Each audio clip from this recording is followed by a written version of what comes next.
আসসালামু আলাইকুম সম্মানিত দর্শকবৃন্দ, আরেকটি নতুন ভিডিওতে আপনাদের স্বাগতম। আজকে আমি আপনাদের সঙ্গে রোজা ভঙ্গের কারণগুলো উল্লেখ করব এবং অনিচ্ছাকৃতভাবে রোজা ভেঙে গেলে কি করবেন সেই সম্পর্কে বিস্তারিতভাবে আলোচনা করব। একই সঙ্গে এমন কিছু বিষয় উল্লেখ করব যেগুলো রোজা নষ্ট করে না। তো ভিডিও শুরু করার আগে যারা আমার চ্যানেলটি এখনও সাবস্ক্রাইব করেননি তাদের সবাইকে সাবস্ক্রাইব করার অনুরোধ জানাচ্ছি এবং পরবর্তীতে নতুন ভিডিও সবার আগে পেতে বেল বাটনটি অন করুন। আল্লাহ তাআলা পরিপূর্ণ হিকমত অনুযায়ী রোজার বিধান জারি করেছেন। তিনি রোজাদারকে ভারসাম্য রক্ষা করে রোজা রাখার নির্দেশ দিয়েছেন, একদিকে যাতে রোজা রাখার কারণে রোজাদারদের শারীরিক কোনো ক্ষতি না হয়, অন্যদিকে সেজন্য রোজা বিনষ্টকারী কোনো বিষয়ে লিপ্ত না হয়। এই কারণে রোজা বিনষ্টকারী বিষয়গুলো দুই ভাগে বিভক্ত। কিছু রোজা বিনষ্টকারী বিষয় রয়েছে যেগুলো শরীর থেকে কোনো কিছু নির্গত হওয়ার সাথে সম্পৃক্ত, যেমন সহবাস, ইচ্ছাকৃত বমি করা, হায়েজ ও শিঙ্গা লাগানো। শরীর থেকে এগুলো নির্গত হওয়ার কারণে শরীর দুর্বল হয়।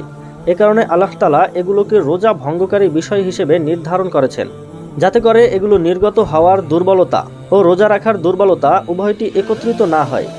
এমনটি ঘটলে রোজার মাধ্যমে রোজাদার ক্ষতিগ্রস্ত হবে এবং রোজা বা উপবাসের ক্ষেত্রে আর ভারসাম্য বজায় থাকবে না। আর কিছু রোজা বিনষ্টকারী বিষয় আছে যেগুলো শরীরে প্রবেশ করানোর সাথে সম্পৃক্ত, যেমন পানাহার।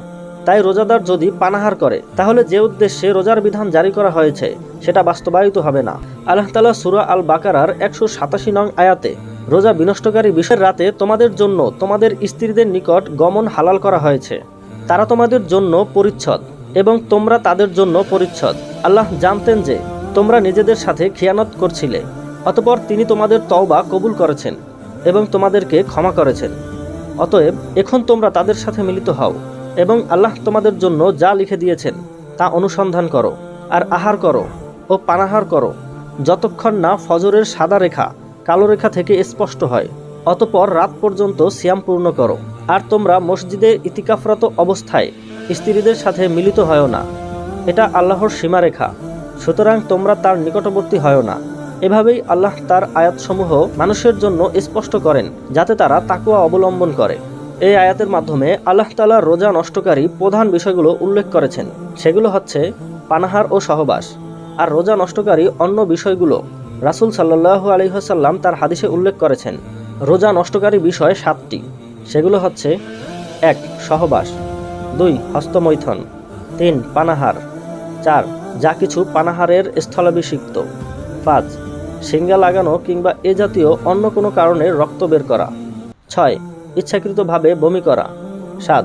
মহিলাদের হায়েজ ও নিফাসের রক্ত বের হওয়া। এই বিষয়গুলোর মধ্যে প্রথম হচ্ছে সহবাস। এটি সবচেয়ে বড় রোজা নষ্টকারী বিষয় ও এতে লিপ্ত হলে সবচেয়ে বেশি গুনাহ হয়। যে ব্যক্তি রমজানে দিনের বেলায় স্বেচ্ছায় স্ত্রী সহবাস করবে, অর্থাৎ 2 খতনার স্থানদ্বয়ে মিলন ঘটাবে এবং পুরুষ সঙ্গমের অগ্রভাগ লজ্জাস্থানের ভেতরে অদৃশ্য হয়ে যাবে, সে তার রোজা নষ্ট করল। এতে করে বীর্যপাত হোক কিংবা না হোক, তার উপর তওবা করা, সেদিনের রোজা পূর্ণ করা, পরবর্তীতে এদিনের রোজা কাজা করা ও কঠিন কাফফারা আদায় করা ফরজ। এর দলিল হচ্ছে আবু হুরায়রা রাদিয়াল্লাহু আনহু কর্তৃক বর্ণিত হাদিস। তিনি বলেন, এক ব্যক্তি রাসূল সাল্লাল্লাহু আলাইহি ওয়াসাল্লামের নিকট এসে বলল, ইয়া রাসূলুল্লাহ, আমি ধ্বংস হয়েছি।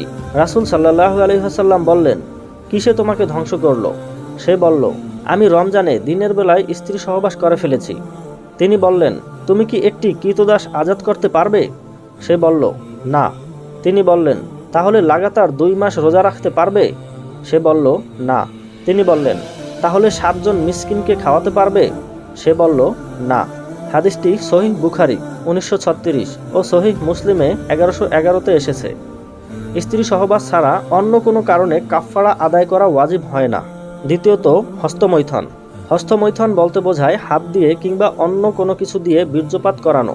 হস্তমৈথুন যে রোজা ভঙ্গকারী এর দলিল হচ্ছে হাদিসে কুদসিতে রোজাদার সম্পর্কে আল্লাহর বাণী, সে আমার কারণে পানাহার ও যৌনকর্ম পরিহার করে। সুতরাং যে ব্যক্তি রমজানে দিনের বেলায় হস্তমৈথুন করবে তার ওপর ফরজ হচ্ছে তওবা করা, সেদিনের বাকি সময় উপবাস থাকা এবং পরবর্তীতে সে রোজাটি কাজা আদায় করা।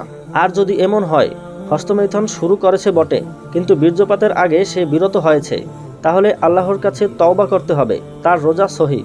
বীর্যপাত না করার কারণে তাকে রোজাটি কাজা করতে হবে না। রোজাদারের উচিত হচ্ছে যৌন উত্তেজনা সৃষ্টিকারী সব কিছু থেকে দূরে থাকা এবং সব কুচিন্তা থেকে নিজের মনকে প্রতিহত করা। আর যদি মজি বের হয় তাহলে অগ্রগণ্য মতানুযায়ী এটি রোজা ভঙ্গকারী নয়। তৃতীয়ত, পানাহার।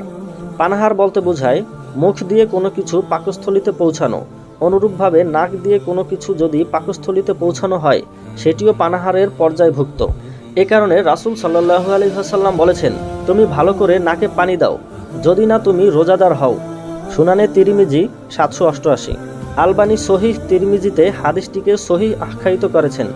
সুতরাং নাক দিয়ে পাকস্থলিতে পানি প্রবেশ করানো যদি রোজাকে ক্ষতিগ্রস্ত না করত তাহলে রাসূল সাল্লাল্লাহু আলাইহি ওয়াসাল্লাম ভালো করে নাকে পানি দিতে নিষেধ করতেন না।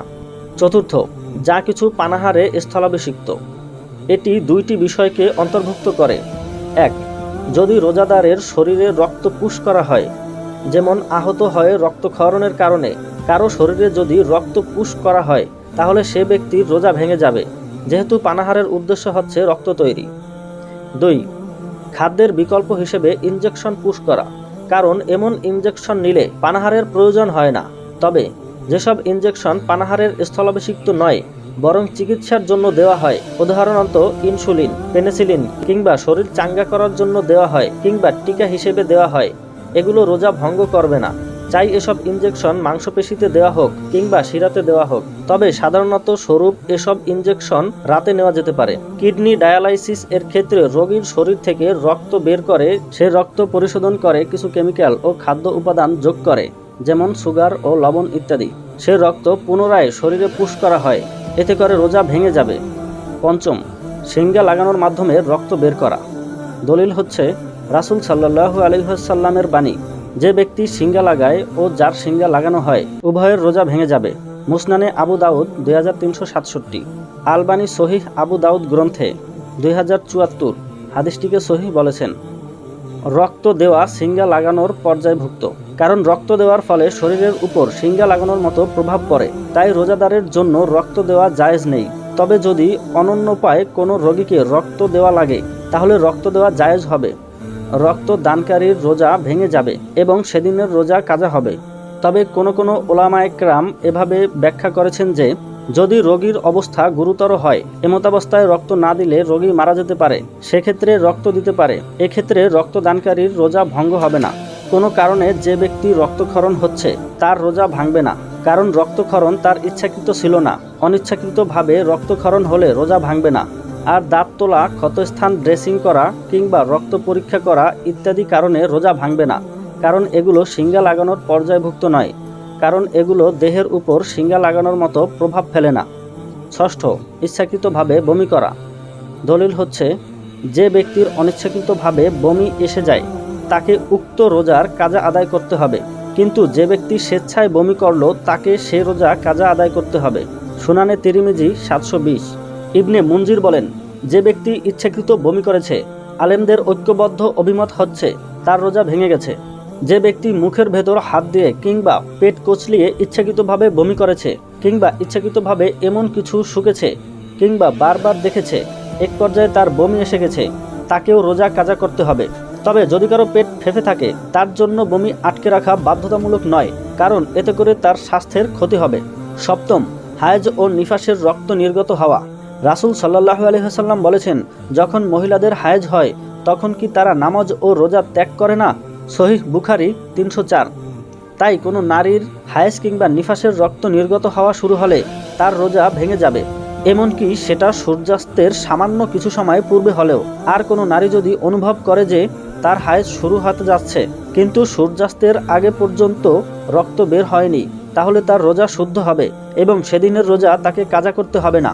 আর হায়েজ ও নিফাসগ্রস্ত নারীর রক্ত যদি রাত থাকতে বন্ধ হয়ে যায় এবং সাথে সাথে তিনি রোজার নিয়ত করে নেন, তবে গোসল করার আগেই ফরজ হয়ে যায়, সেক্ষেত্রে আলেমদের মাযহাব হচ্ছে তার রোজা শুদ্ধ হবে। হায়েজবতী নারীর জন্য উত্তম হচ্ছে তার স্বাভাবিক মাসিক অব্যাহত রাখা এবং আল্লাহ তার জন্য যা নির্ধারণ করে রেখেছেন সেটার উপর সন্তুষ্ট থাকা।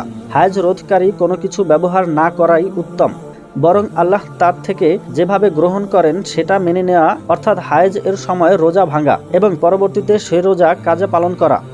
উম্মুল মুমিনগণ এবং সলফে সালেহিন নারীগণ এভাবেই আমল করতেন। তাছাড়া চিকিৎসা গবেষণায় হায়েজ বা মাসিক রোধকারী এসব উপাদানের বহুমুখী ক্ষতি সাব্যস্ত হয়েছে। এগুলো ব্যবহারের ফলে অনেক নারীর হায়েজ অনিয়মিত হয়ে গেছে। তারপরও কোনো নারী যদি হায়েজ বন্ধকারী ঔষধ গ্রহণ করার ফলে তার হায়েজের রক্ত পড়া বন্ধ হয়ে যায় এবং জায়গাটি শুকিয়ে যায়, সে নারী রোজা রাখতে পারবে এবং তার রোজাটি আদায় হয়ে যাবে। উল্লেখিত বিষয়গুলো হচ্ছে রোজা বিনষ্টকারী। তবে হায়েজ ও নিফাস ছাড়া অবশিষ্ট বিষয়গুলো রোজা ভঙ্গ করার জন্য 3টি শর্ত পূরণ হতে হয়। 1. রোজা বিনষ্টকারী বিষয়টি ব্যক্তির গোচরীভূত থাকা, অর্থাৎ এ ব্যাপারে সে অজ্ঞ না হয়। 2. তার স্মরণে থাকা। 3. জোর জবরদস্তির শিকার না হয়ে স্বেচ্ছায় তাতে লিপ্ত হওয়া। এখন আমরা এমন কিছু বিষয় উল্লেখ করব যেগুলো রোজা নষ্ট করে না। এনিমা ব্যবহার, চোখে কিংবা কানে ড্রপ দেওয়া, দাঁত তোলা, কোনো ক্ষতস্থানের চিকিৎসা নেওয়া ইত্যাদি রোজা ভঙ্গ করবে না। হাঁপানি রোগের চিকিৎসা কিংবা অন্য কোনো রোগের চিকিৎসার ক্ষেত্রে জিহ্বার নিচে যে ট্যাবলেট রাখা হয় সেটা থেকে নির্গত কোনো পদার্থ গলার ভেতরে চলে না গেলে সেটা রোজা নষ্ট করবে না।